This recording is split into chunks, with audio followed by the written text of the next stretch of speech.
Why and how should we read? This begins the series of 2 books I want to introduce you. The other is, I'll leave the best parts to the last. And the other book, I'll just leave a very brief introduction, probably only a 1 or 2 minute video, because that book is really something you have to read by yourselves. I cannot really help it for you. But never mind. Today's book is If on a Winter's Night, a Traveler by Italo Calvino. Now, many of you may have never heard of the novel itself, but you probably have heard of its famous author, who is considered as one of the greatest Italian writers of the 20th century. I found such a poor introduction for Calvino on Wikipedia, so I have to find out what kind of writer he is by reading his works. And it turns out that Calvino is a pretty eccentric and weird author. I have to admit that I haven't read his most famous 3 trilogies, but this book already gave me quite a bit of surprise because it is able to explore into many different literary genres within one single story and actually combined and integrated stories into stories. Like, for instance, If on a Winter's Night, a Traveler, Outside of Town and Malbork are all independent stories Calvino integrated into this book. Why? Let us just look at the plot briefly. Calvino is writing the book, and you have just seen that it came out on the store title named If on a Winter's Night, a Traveler. Great, you went to the store, you bought the book, you opened it at home, and after a few lines, you saw a completely different book. It seems that the printer has made a great mistake and every single reader has the same problem. Therefore, you went back to the bookstore and you found Ludmilla, another very passionate reader, and actually your future wife. That's a spoiler alert, but it probably came a little bit too late. You decided to change another novel, and it still found out that it was not the book that you were hoping for. You journeyed to different places in looking for different novels, and in the way, you ventured into different sorts of stories, and of course, you read very different stories, which are why we have like 2 different types of titles over here. The odd number titles represent that there is actually something going on for this normal great mainline story, and the titles imply that you have been integrated into a different story, a novel that some author has written, at least in this book, right? This is a very creative way of putting stories inside stories and constructing a reading experience for a reader that is inside the book, while at the same time you are a reader yourself. I know this is kind of a little bit confusing, but we'll dig deeper into this into a minute and see why this actually sounds very cool. Now, it is necessary for me to point out the organization of the entire novel for you. So let us waste not another minute and delve deep into this bizarre novel by Italo Calvino. But first, how to read this novel. You may have understood that this novel has a quite eccentric structure. So, my best advice is do some annotations, but not really too much annotations. By that, I mean you can just underline a few parts, especially the important sentences. Let me just quickly flip through my own book. Here we have it.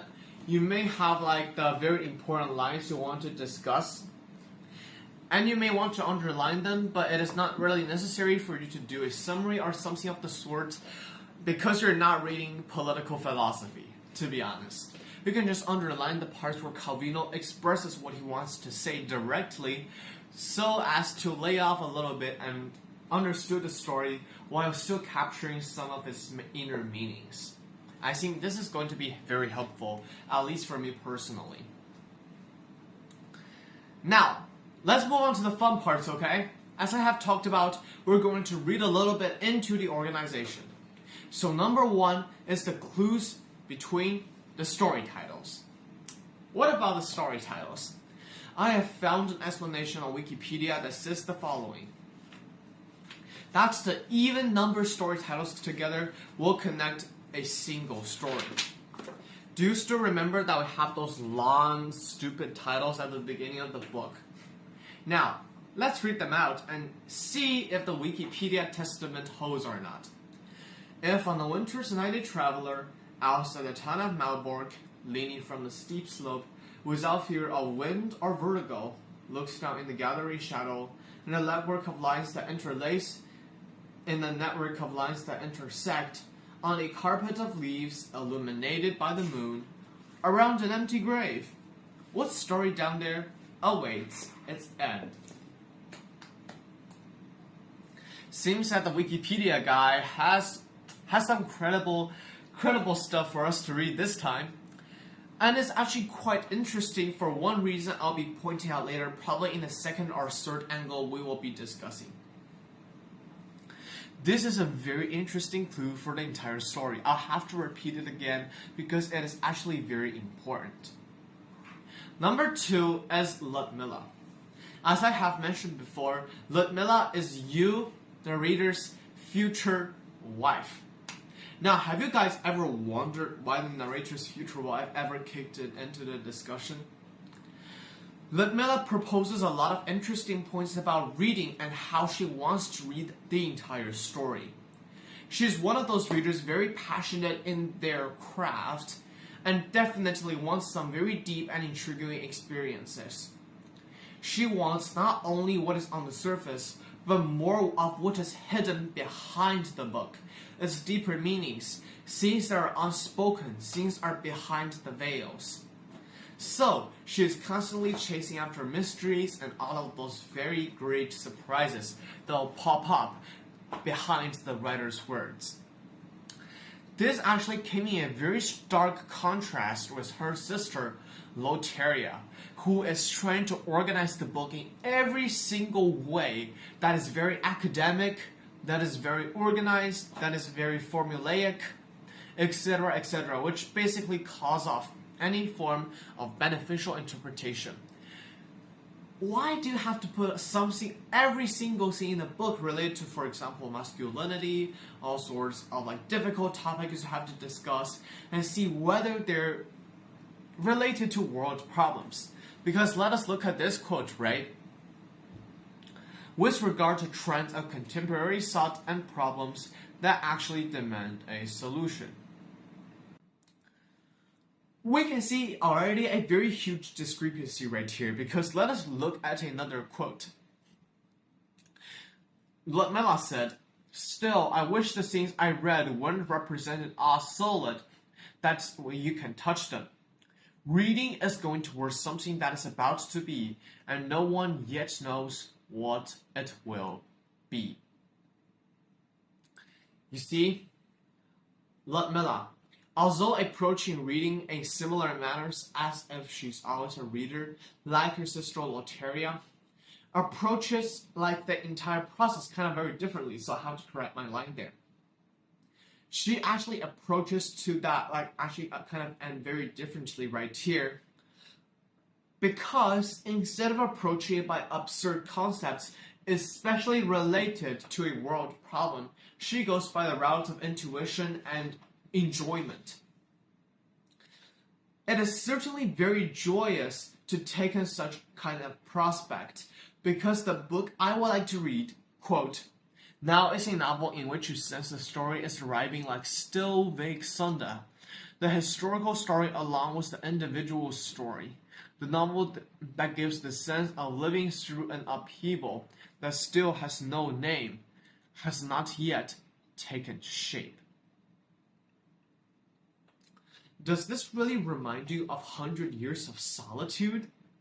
Because that is a story of history, about something where the individual struggles give up huge tides, and actually struggle within history, but is not able to escape. In that story, you as a reader live in Macondo with all the protagonists together, with a theme of recurrence, forgetting, repeating, and of course all sorts of impossible miracles that perfectly outlines all of the scenes about magical realism. So if you're also one of them who loves like the 100 Years of Solitude, you should actually read with Ludmilla, I guess. But anyways, I think, and at least I hope that Ludmilla may best identify with you, dear listener, reader, and watcher, who are actually enjoying this video at the same point. Because going into a mysterious experience like her is certainly going to bring you joy, and you're not going to drop your book for a whole day. Number 3 is Chapter 8, including Silas Flannery, Ernest Morana, and The Power of Computers.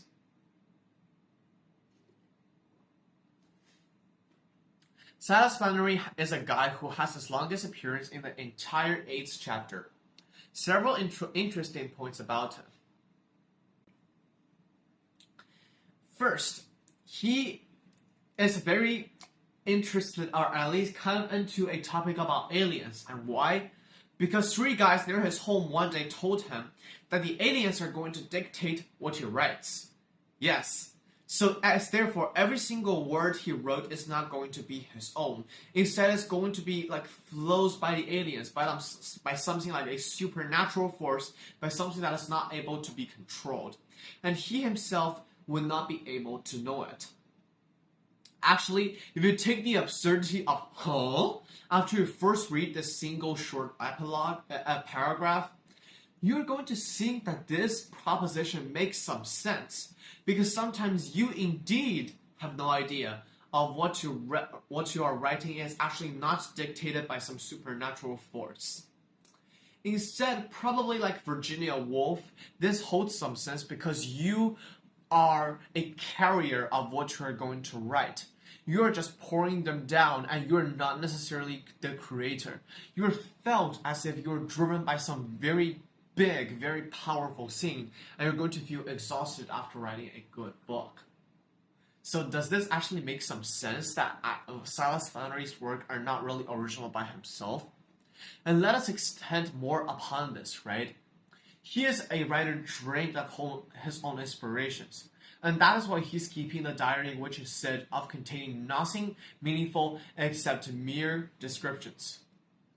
Now and then, he's training his spyglass on the girl who is reading on the deck chair under his window, which is, of course, Ludmilla. Although he's trained a spyglass, not because of he wants to peep at how beautiful Ludmilla actually was, but instead, he is thinking about this question. Is the book she is reading going to be the next line I'm about to write?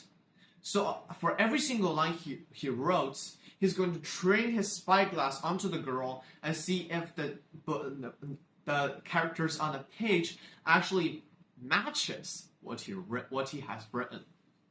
This sort of loss of originality throughout this entire diary presented by Silas Flannery actually holds to a very important point about something called intertextuality. Now, intertextuality is a very important topic you'll have to come across in multiple literary works. There are 4 major sources of intertextuality: Shakespeare, the Bible, fairy tales, and of course, Greek and Roman myths. Why have I talk about intertextuality, which is basically borrowing each other's concepts and taking them into place? Because you'll have to admit, it is also about that loss of some sort of originality. Silas Flannery is feeling this because he kind of knows that what he has written is the same story that some other writers have been exploring and have written before. They're treading on literally the same footsteps, or at least very similar points, because you have to make several alterations to the background, to the setting, to the characters, to some twists of the novel to make it kind of dissimilar to every other novel you have read before. But you'll still recognize a striking resemblance between every single novel. And that is why after you have read so many books, you're going to feel as if when you're reading a novel that you know what is going to happen next. That is exactly because of intertextuality, loss of originality, and cross-borrowing from different books. This coincides with our first point on how the titles make up, let's say, a complete line of story, a complete sentence. Because even though they may hold kind of different genres, they're probably belonging to a very great whole volume, which we're not able yet to discover.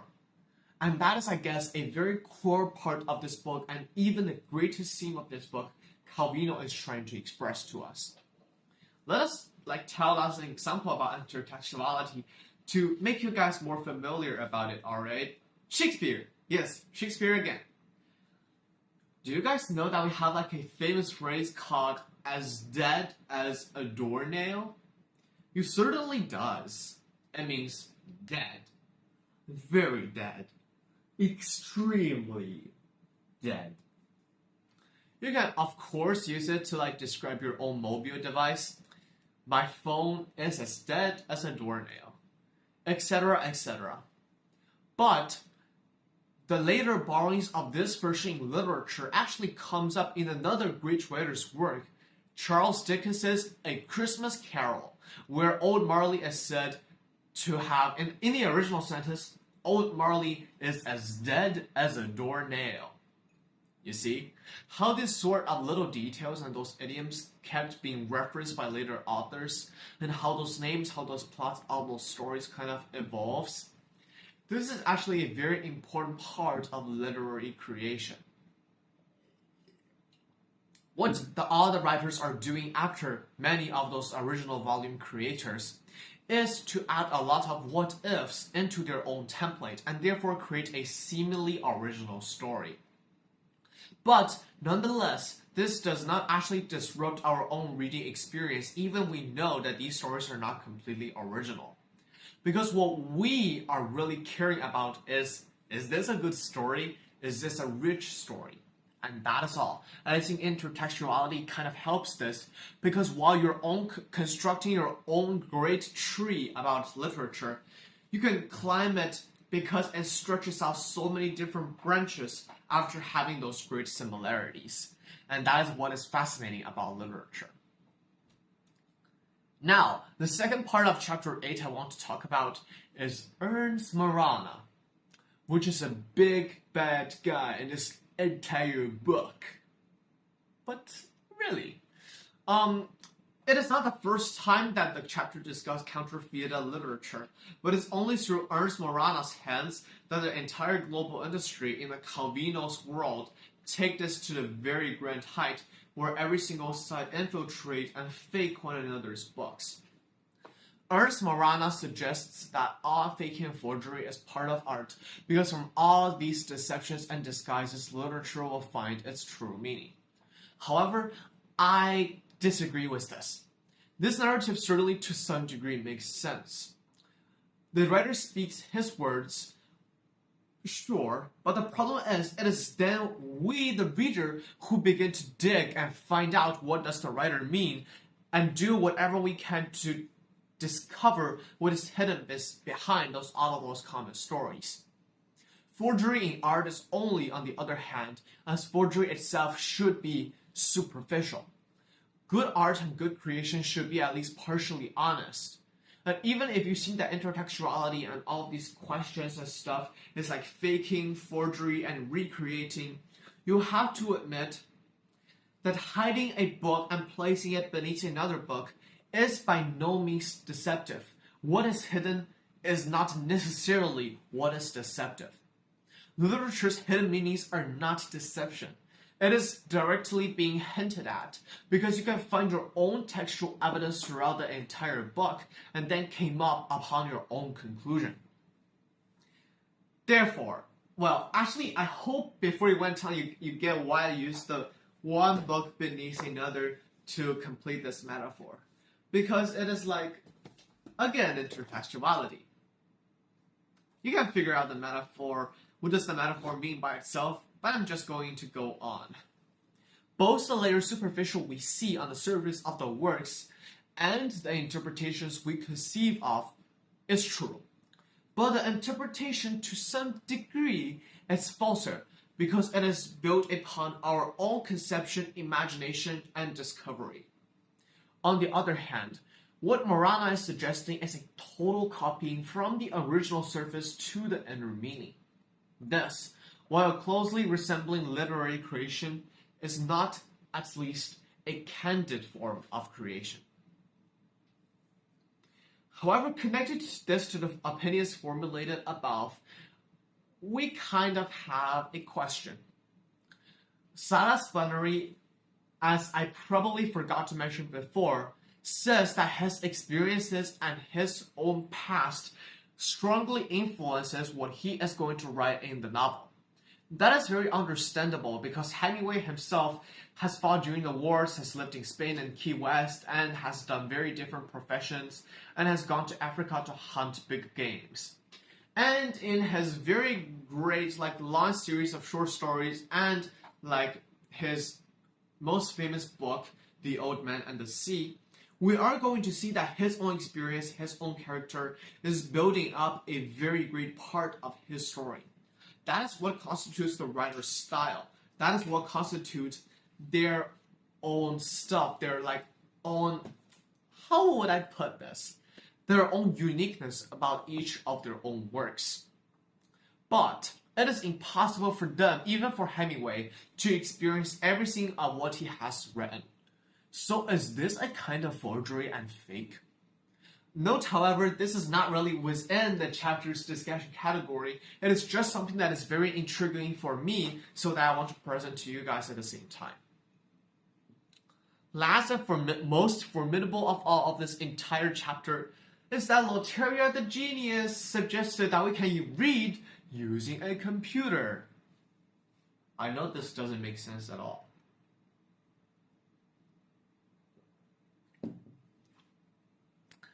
Let's see how it works, right? A computer breaks down the entire book into a frequency list of words, with, for example, winter appearing 31 times, night 29 times, and traveler 25 times.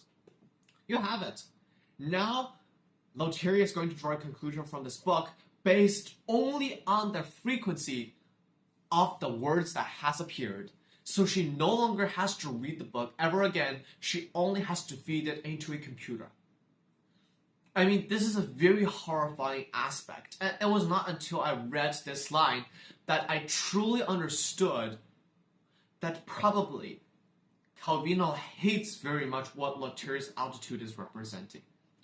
Because each of us reader have our own experiences and different backgrounds and identities. We're going to take that, put into the book, and get whatever understanding we can.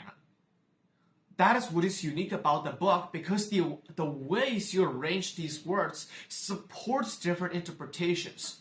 But now if you're only condensing them into lists or frequencies of words, you're squeezing all of those great constructions into unidimensional, into only one-dimensional simpleness. This destroys the value and meaning of literature, and this is something I strongly urge we have to avoid in the future, even if you are someone that hates literature. Or else, what is the difference between reading like this and using Newspeak in the work 1984? Because both kind of ways are discouraging nuanced thinking. Anyways, after going through all so much questions, arguments, and different angles about literature that Calvino presents here, we're coming to the final chapters and the conclusion. Remember I talked about how this was a book of exploring different literary genres?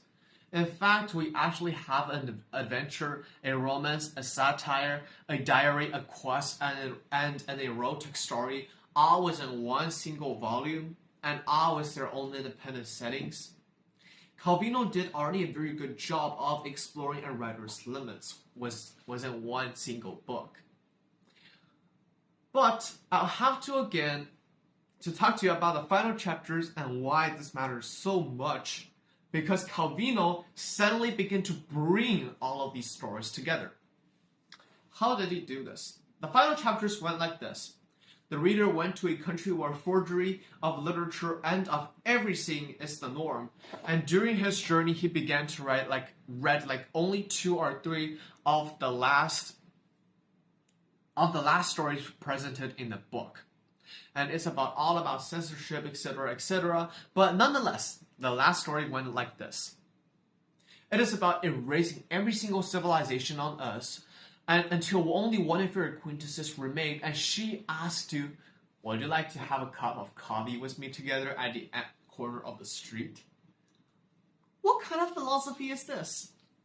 I think it is about the parallel nature of destruction and creation in reading literature. When you reduce every cover of literary artifice and creation to the end, what might you be able to discover? That is actually a very intriguing question. But I think the process is not only like reducing everything to the end, where there are only crevices splitting open the deep grounds, where not a single grassroot or a single building remains. I think as I said, both creation and destruction. Why? Because when you are reading, you're going to form your own postulations. When you are doing so, it is necessary building your own assumptions upon the evidences in the book. You can bet upon other textual evidences that completely destroy your own interpretation, or it is the opposite. So I think that is why the process is very fun when you're reading the book, because when it is completely wrong, you can just tear the whole thing down and start from zero. Now, the reader, after failing to discover what the true If on a Winter's Night a Traveler really is, and being in a country as I said, full of forgery and censorship in the novel, went back to his hometown and went to his local library and sat down to have a cup of coffee and a few books. There, he began the last conversation with the readers in the library. This is again a book about reading and writing. And what do those avid readers have in opinion of how they read? Calvino again suggests that reading should be a multi-dimensional, dynamic behavior. Because let us look like a brief summary I provided for you on how those readers in the final chapter read a book. Find some similarities between you and those readers, alright? 1. There's only one single volume in the world that is being repeatedly retold. 2nd, you can take different angles for interpreting and understanding a book, which includes this of the following. Be amazed by the endings. Be intrigued by the introductions and suddenly begin to utilize our own imagination. Seek out the very minute details in the plot and see what discoveries you can make. Or analyze the greater structures the writers use to put out this great novel. And reread other works every single time, because you're going to find a different interpretation and a deeper understanding each time you read a single book. I'm almost exactly sure that some of you will find this very familiar with each other. What Calvino presents here is therefore a multi-dimensional view of reading literature. And the same works for writing, because he embraces very different genres and demonstrates the extent of which writers may create for themselves, even though many of the texts are actually interconnected. This is the meaning of both reader and writer represented in the single volume of If on a Winter's Night a Traveler. But nonetheless, whether you are a reader and a writer, what Calvino presents is very certain. You should read with expecting heart, with a will to discover, to ponder, and of course you must read and write for joy and for creation. That's all. Thank you. I hope I'll see you next time.